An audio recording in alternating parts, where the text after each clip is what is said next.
বলো তাহলে কি বলবে? না দুলা ভাই, কাল আমরা শুদ্ধ মানুষ গড়ার কারখানায় যাইতেছি, অথচ কারখানার ঠিকানায় জানি না। ঠিকানা আমি ছাড়া এখনো কেউই জানে না তাহলে। মামা তো একটা গুরুত্বপূর্ণ কথা বলেছে বাবা।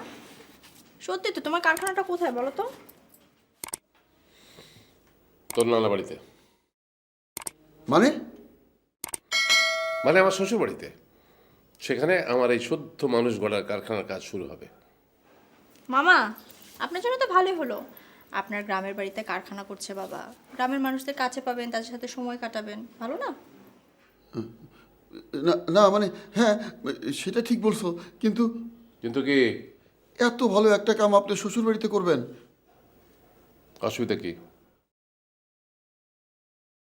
অসুবিধা নাই, কিঞ্চিত অসুবিধা আছে। তো কিঞ্চিত অসুবিধাটা কি সেটা শুনি।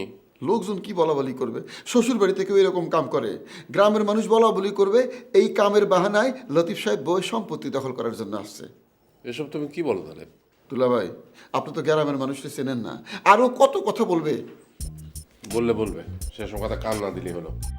আচ্ছা মামা, গ্রামে যেতে হবে শুনে আপনার গলা শুকিয়ে যাচ্ছে কেন? তা হবে কেন মা? আমার গলা শুকাবে কেন? গ্রামে যাইতেছে, এটা আনন্দের বিষয়। দুলা ভাই দুর্নাম হবে এটা মনে করে আমার গলা শুকাইতেছে। আমার কথা তোমাকে ভাবতে হবে না তাহলে। তোমাকে যে কাজের দায়িত্ব দেওয়া হয়েছে সেগুলো ঠিক মতো করার চেষ্টা করো।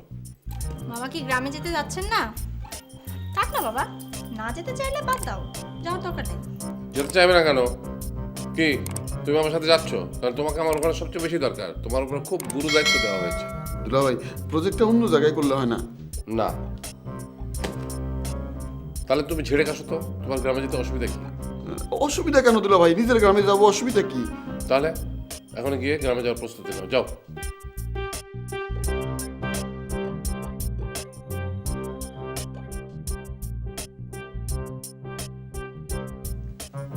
তুই হাসিস কেন? না বাবা, এমনি কিছু না। যা, তুইও যা। হুম।